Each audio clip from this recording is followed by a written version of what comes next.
Hey entrepreneurs, I'm Kevin, and today I want to share with you my review about The Way of the Wolf book by Jordan Belfort. This is another book on sales techniques to help you improve as a salesperson in general. So this book was written by the infamous Jordan Belfort. You may have heard of him from the Wolf of Wall Street movie. But if you haven't heard of him, then he got famous for building his stock brokerage business by selling penny stocks to rich people. It grew in massive proportions after the 1987 stock market crash. He used a lot of shady strategies, which eventually got him convicted and put into jail for 2 years. But when he came out a reformed man and have since been helping companies use his techniques that he pioneered to train their sales force and improve their sales processes. So that's why I chose this book to read for Entrepreneurs Book Club, because this channel is about becoming better entrepreneurs and learning more. You may have heard me say many times before, but it's my opinion that sales is arguably one of the most important skills for entrepreneurs. So on a very high level in this book, he shares his sales system, which he calls the straight line system, that helped his business, and other ones that he taught it to improve drastically. I found this book definitely helpful and increased my sales knowledge with very detailed tips and strategies, but there were some aspects I didn't like as well. So if you're curious today to learn more and hear my review about this book, then please support me by hitting that like button, subscribing to catch future recommendations, and then just sit back, relax, and keep on watching.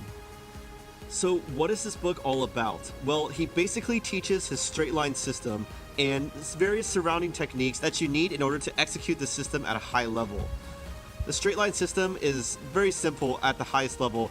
It's the system you need to take a customer from point A to point B in a way that maximizes your chances of making a sale.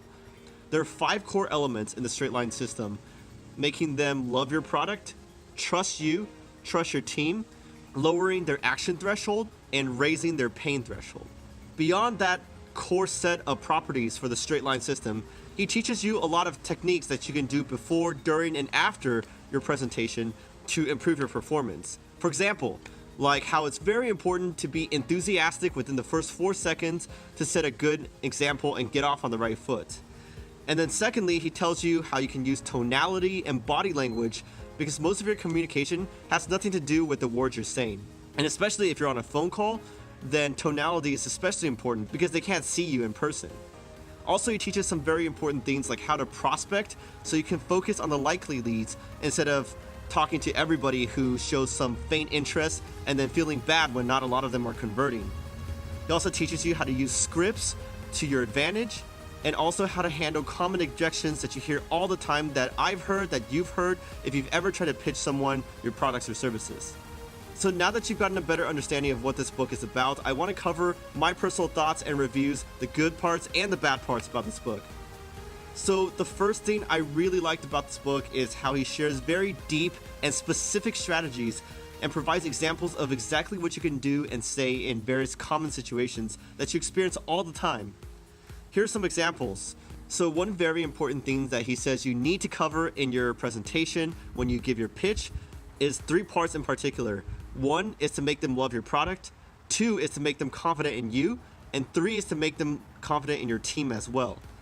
This was really helpful to me because oftentimes in the past, I would only talk about the product or service that we're offering. I wouldn't focus as much about me, why they should trust me to execute, and why they should trust my team to execute as well. This is something instantly that I started fixing, and it's really gotten me further as a salesperson and with my pitches.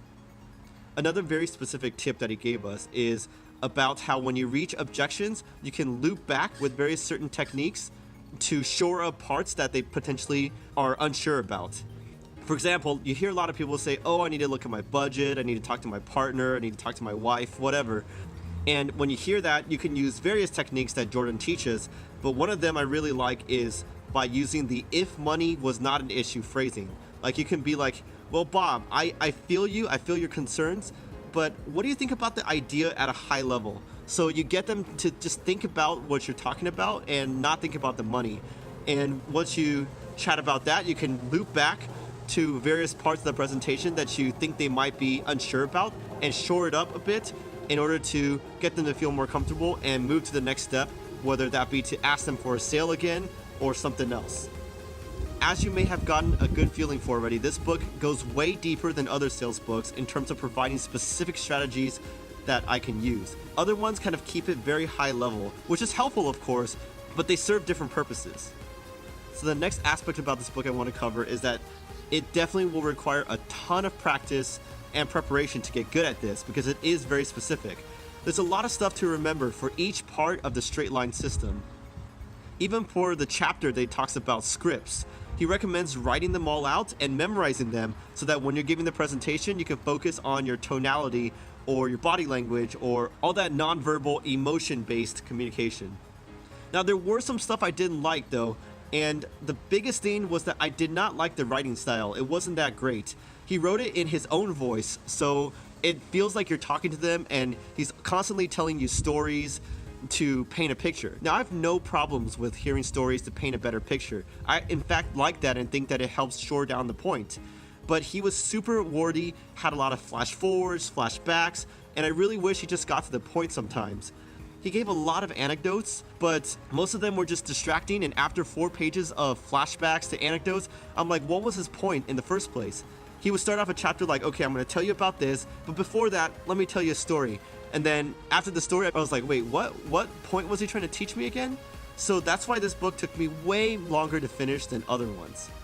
But in conclusion, I approached this book because I wanted to learn more sales strategies, and I definitely got that out of this book.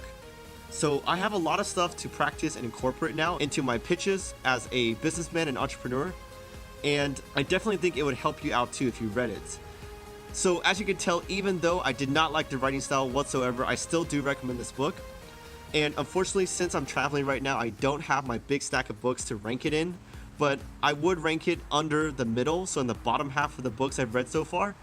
All things considered, that's where I would place it. Next up, I'm going to be reading a book called Dear Founder, which talks about common things that founders face and various steps of their business and how you can be better prepared for them. This is Kevin, Entrepreneurs. Thank you for joining me. I hope you got something out of this review. Once again, if you could support me by liking this video, subscribe if you haven't already, I would appreciate you immensely, and I will catch you guys next time.